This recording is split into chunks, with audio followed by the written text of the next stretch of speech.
ইরানে বর্তমান যে বিক্ষোভটা হচ্ছে, সেই বিক্ষোভটা মূলত আহ, ধর্ম বা ধর্মভিত্তিক শাসনের বিরুদ্ধে নয়।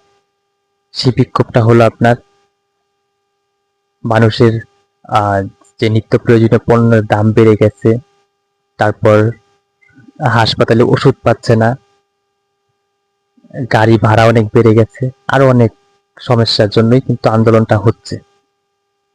আমরা যারা এই বাংলাদেশ থেকে, আমাদের বেশিরভাগ মানুষই আবেগী, তারা আবেগ দিয়ে চিন্তা করে।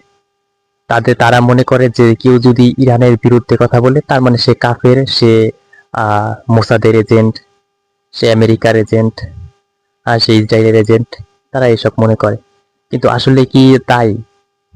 আপনার দেশে আপনি একটা চিন্তা করেন, আপনার দেশে, আমাদের দেশে যদি একটা পণ্যের যদি দাম বাড়ে, আমাদের তো অনলাইনে ফেসবুকে লেখালেখি থেকে শুরু করে শাহবাগে আন্দোলন, প্রতিটা উপজেলায় আন্দোলন, জেলায় আন্দোলন সবসময় হয়। আমাদের এখানে কিছু হলেই হয়।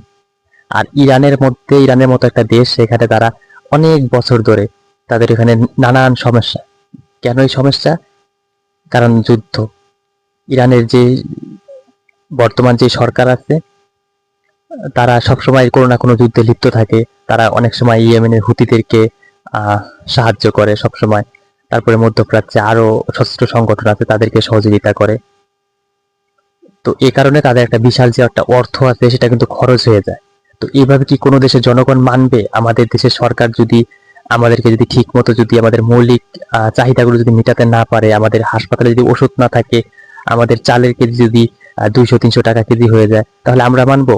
সে যত বড়ই আল্লাহর অলি ক্ষমতায় আসুক না কেন, আপনি মানবেন? অবশ্যই মানবেন না। ঠিক সেম ইরানও এরকম ইরানের ব্যাপারেও এরকমটা হচ্ছে। তাদের এখানে যত, সে হয়তো বা সে অনেক ধার্মিক, কিন্তু সেখানে যে সমস্যাগুলো আছে সেগুলো তো সাধারণ মানুষকে তো সবসময় ফেস করতে হচ্ছে, কারণ তারা সেই দেশের নাগরিক। সমস্যাটা তাদের হচ্ছে। আমরা এখান থেকে কিছুই বুঝবো না, কারণ আমরা এখান থেকে আবেগ দিয়ে চিন্তা করতে পারি। আমরা বলি যে সে ফিলিস্তিনকে সাহায্য করতেছে, তার জন্য সে ভালো, আমরা এটা বলতে পারি। কিন্তু আসলে আপনি যদি ইরানের নাগরিক হতেন, আপনি তখন এই কথাটা বলতেন না। তখন আপনিও এই যুদ্ধ চাইতেন না। আপনি বলতেন যে কি, যুদ্ধ থামাও, আগে আমারে বাঁচাও, এই কথাটা বলতেন। কারণ আমরা দেখি তো, আমাদের দেশে একটা কিছুর দাম বেড়ে গেলেই তো চালের কেজি 60 টাকা 80 টাকা হলেই তো আন্দোলন হয়। তো সেই হিসেবে তো ইরানের মানুষ অনেক ভালো, তারা অনেক ধৈর্য ধারণ করছে। এবং সেখানে অতটা আন্দোলন করতেও পারে না, কারণ সেখানে তো গণতন্ত্র ওইভাবে চর্চা হয় না, সীমাবদ্ধতা আছে। হিজাব পরলেও তারও অনেক সমস্যা হয়, হিজাবেও পোশাকের ভিতরে অনেক নিষেধাজ্ঞা আছে।